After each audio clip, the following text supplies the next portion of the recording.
ఓం నమో నారాయణాయ నమశివాయ. మహాభారతంలో సభాపర్వం అండి. సభాపర్వంలో నిన్న దాని కంటిన్యూషన్.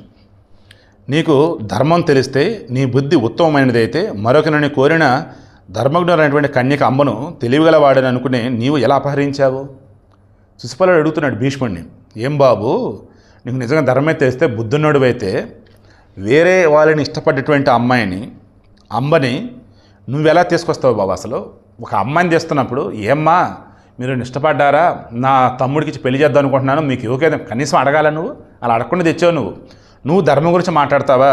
నువ్వు బుద్ధిమంతుడివా? నువ్వు ఉత్తముడివా అని భీష్ముడిని గట్టిగా మాట్లాడి శిశుపాలుడు, ఏం భీష్మ, నీవు అపహరించిన కన్యను నీ తమ్ముడు విచిత్ర వీరుడు ఎందుకు వివాహం చేసుకోలేదో తెలుసా? అతడు సన్మార్గవర్తి కాబట్టి. ఎందుకంటే నీకన్నా నీ తమ్ముడు విచిత్ర వీరుడే బెటర్ అయ్యే బాబు, అందుకు చేసుకోవాలా. చాలా పండితుడు అనుకుంటున్న నీవు నీ తమ్ముడిని క్షేత్రాల్లో మరొకరి చేత సంతానం పొందావు, ఇంకా నీవు సన్మానవర్తిని అనుకుంటున్నావు. అంటే నువ్వు చాలా పండితుడు అనుకుంటున్నావే, నీ తమ్ముడు భార్యలు ఉన్నారే, వాళ్ళకి బిడ్డలు ఎలా పుట్టారు?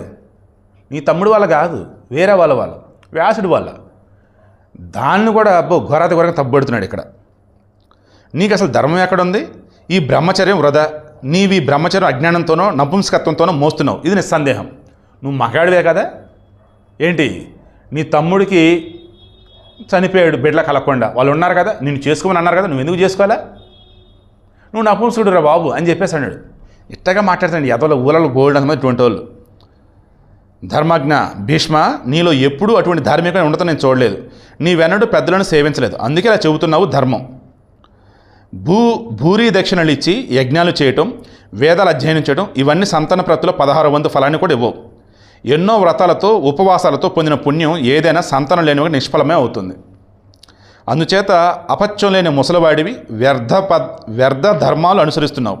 నీవు హంసలాగా జ్ఞాతుల చేత వధింపబడతావు. ఇలా అని జ్ఞానులు చెప్పేవారు పూర్వం.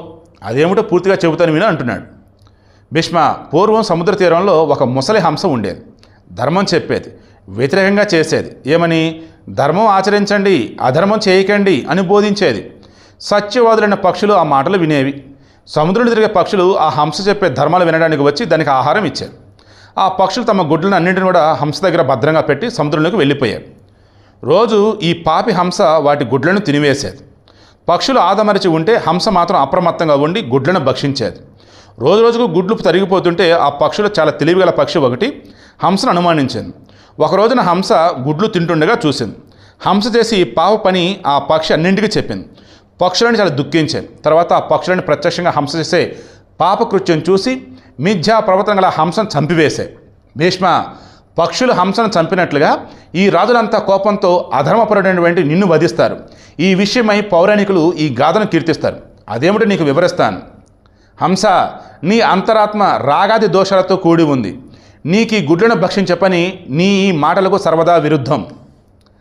అంటే ఈ కథ చెప్పేసి మొత్తం అదేమో ధర్మానికి సంబంధించిన మాటలు చెప్పిద్ది, మొత్తం అధర్మంగా చేసిద్ది అన్నది ఎలాగుందో నీవు కూడా అలాగే ఉన్నాయని చెప్పేసి అంటున్నాడు. ఇక శిశుపాలుడు మరలా అంటున్నాడు, కృష్ణుని దాసునిగా భావించి వానితో యుద్ధం చేయలేదు జరాసంధుడు. అటువంటి వాడు మహాబలుడు జరాసంధుడు అంటే నాకు చాలా ఇష్టం. శిశుపాలుడు కృష్ణుని దాసునిగా భావించి వానితో యుద్ధం చేయలేదు జరాసంధుడు. అటువంటి మహాబలుడు ఓకే, కృష్ణుడిని దాసునిగా భావించి నీతో యుద్ధం వద్దురా బాబు అని అడాట. జరాసంధుడు ఇష్టమాట.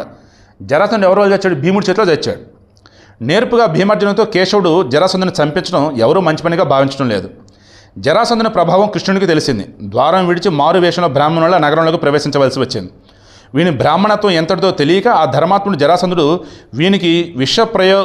వీనికి విప్రయోగ్యమైన పాద్యం ఇచ్చాడు. అంటే బ్రాహ్మణులను గౌరవించే విధంగా గౌరవించి వీరిని గౌరవిస్తే అది తీసుకోలేకపోయాడు, అది వీడు గ్రహించలేకపోయాడు కదా అంటే కృష్ణుడు అంటున్నాడు. ఇప్పుడు జరాసంధుడు ఈ ముగ్గురికి భోజనం పెడతానంటే దాన్ని కృష్ణుడు వికృతంగా చిత్రీకరించి భుజించనన్నాడు. ఈ కృష్ణుడే నీవు అనుకున్నట్లు లోకాల కర్త అయితే తను బ్రాహ్మణుడికి ఎందుకు భావించలా? ఈ పాండవులను సన్మార్గం నుండి నువ్వు తప్పిస్తే అదే మంచిదని భావిస్తున్నారు పాండవులు. ఇది నాకు చాలా ఆశ్చర్యం కలిగిస్తోంది. స్త్రీ సమాన ధర్ముడవు అంటే నపుంసకుడు. వీడు దంపద ఎన్నిసార్లు అంటున్నాడు ఏంటారు బాబు వీడు. వృద్ధుడు అయిన నీవు ఎవరికి అన్ని విషయాలలో మార్గదర్శకం చేస్తున్నావో వారికి ఇది ఏం ఆశ్చర్యం కాదు, కాకపోనూ వచ్చు. అంటే ఇక ఆల్మోస్ట్ ఇక ఈ భీష్ముడిని వచ్చేసి కక్క వికలం చేస్తున్నాడు అనమాట ఆయన మనసుని. ఎంత దారుణంగా అంటే అసలు వెళ్ళి ఈ ధర్మరాజుకి నేను ఎందుకు సపోర్ట్ ఇస్తున్నావు అని చెప్పేసి భీష్ముడు బాధపడారన్నట్టు. శిశుపాలుని కటువాక్యలని బలపరాక్రమించిన భీమునికి చాలా కోపం వచ్చింది. భీష్ముడిని అంటూ ఉంటే భీముని కోపం వచ్చింది. సహజంగా పద్మపత్రాల వలె విశాల సుందరాలైనటువంటి భీముని యొక్క కన్నులు కోపంతో ఇప్పుడు బాగా ఎర్రబడిపోయాయి. అతని యొక్క అతని నుదురు బొమ్మముడితో 3 పాయలైంది. త్రికూట పర్వతం మీద 3 పాయలే ప్రవహించిన గంగానదిలా అనిపించింది అక్కడి రాజులందరూ కూడా. క్రోధంతో పళ్ళు పటపటలాయిస్తున్నటువంటి భీముని ముఖం సర్వభూతాలను సంహరిస్తున్నటువంటి యముని ముఖంలా భాషించింది. వేగంగా శిశుపాలుని మీదకు దూకుతున్న మనస్వి అయినటువంటి భీముని భీష్ముడిని పట్టుకొని ఆపాడు. ఆ దృశ్యం మహేశ్వరుడు కుమారస్వామిని పట్టి నిలిపినట్టేంది.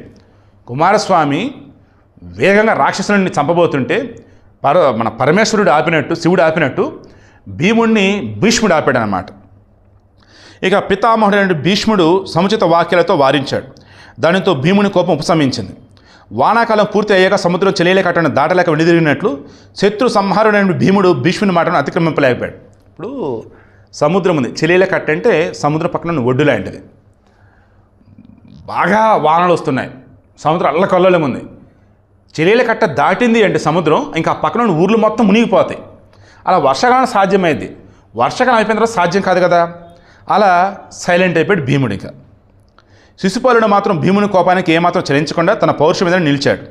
ఇంకా పైకి వస్తున్న భీముణ్ణి శిశుపాలుడు ఏమీ లెక్క చేయలేదు. ఇది క్రుద్ధమైన సింహం మృగాన్ని లెక్క చేయనట్లుంది. ప్రతాపస్తున్నటువంటి శిశుపాలుడు క్రుద్ధుడై పరాక్రమస్తున్నటువంటి భీముని చూసి నవ్వుతూ ఇలా అన్నాడు, భీష్మ, వీరిని విడిచిపెట్టు. అగ్నిలో మిడితో దగ్ధమైనట్లు ఎదుట నా ప్రభావంతో భస్మం అయితే ఈ రాజులంతా చూస్తారు. శిశుపాలుని ఈ మాటలు విని ప్రజ్ఞావంతుడైనటువంటి భీష్ముడు భీమునితో ఇలా అన్నాడు. దానికి భీష్ముడు భీముడితో ఏమన్నాడు ఏంటి రేపు డిస్కస్ చేద్దాం.